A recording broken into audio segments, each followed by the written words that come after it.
Hello everyone, hope you all are having a great day.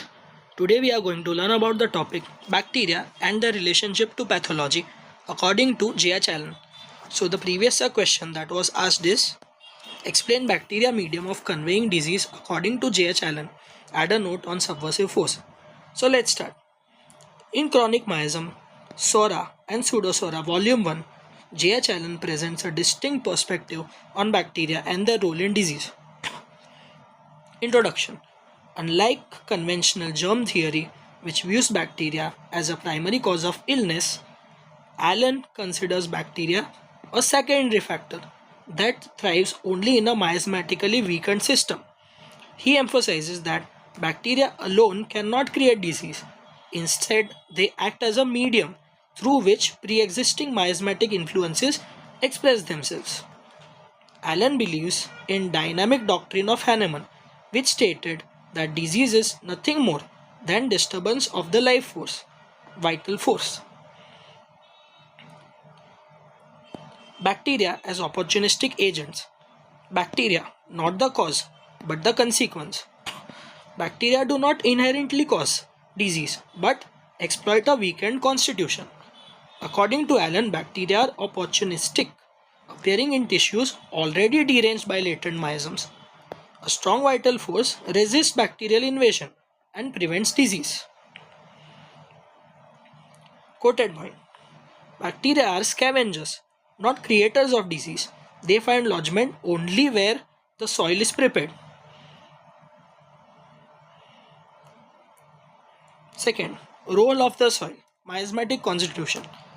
In a miasmatically burdened individual, tissues provide a fertile ground for bacterial growth. The miasmatic constitution prepares the body's tissues, allowing bacteria to thrive and cause symptoms. Sora, in particular, lowers the host's resistance, while psychosis and syphilis contribute to tissue changes, making bacterial invasion easier. We must treat the person and not the pathogen. We must deal with the soil and not the seed, with the host and not the guest. This will fetch you more marks. Mention this point. Third, germ theory versus miasmatic doctrine. Allen does not deny the presence of germs, but critiques the overemphasis on them as the root cause of the disease. The microscope shows the germ, but it does not reveal the miasmatic weakness that allowed its action.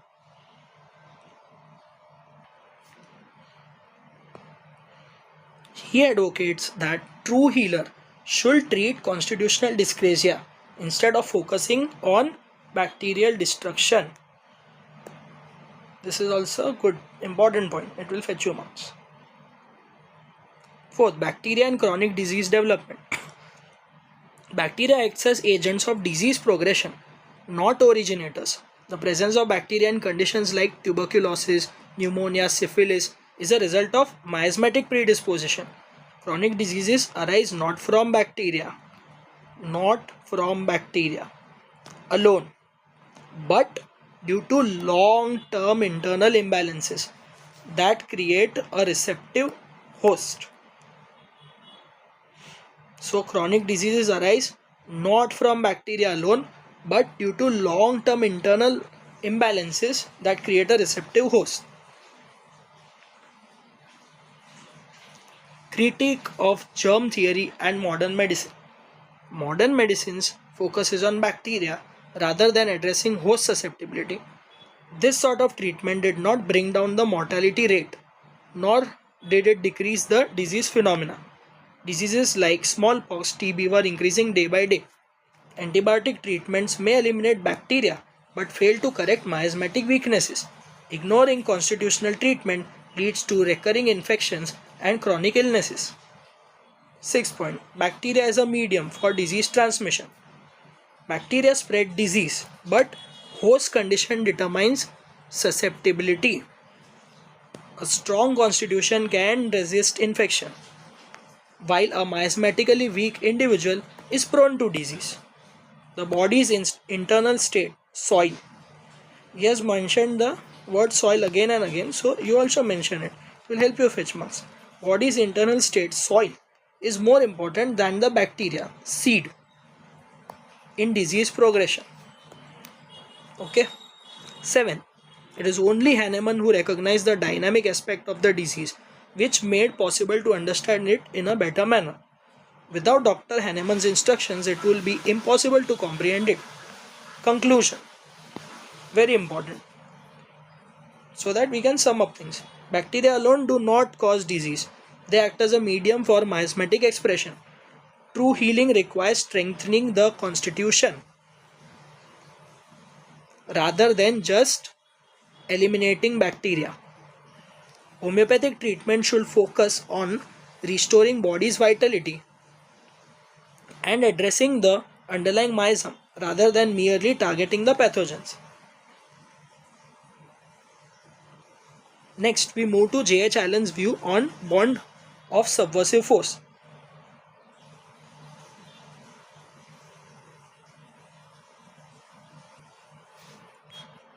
J.H. Allen introduces the concept of bond of subversive force to describe the deep-rooted connection between chronic miasms and the vital force. According to him, chronic miasms, especially psora, syphilis, and psychosis, form a pathological bond that binds and damages the vital energy, leading to chronic destructive disease states. Definition. The bond of subversive force is that invisible link through which the miasm chains the vital energy and subverts its normal functioning. This bond creates a disturbed life expression, distorting both function and form, ultimately leading to degenerative or malignant changes in the organism. Nature of the bond. It is dynamic and invisible, yet profoundly real and active. It represents a spiritual and energetic tie between the miasm and vital force. The bond allows miasm to manifest itself repeatedly in varied forms across different systems.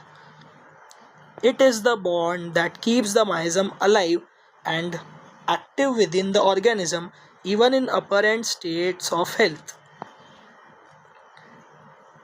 Clinical implications. The bond explains why chronic diseases relapse or shift from one organ to another.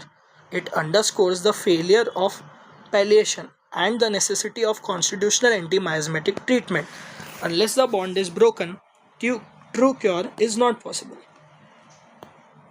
The physician who fails to recognize and break the bond of subversive force only chases shadows, not substance.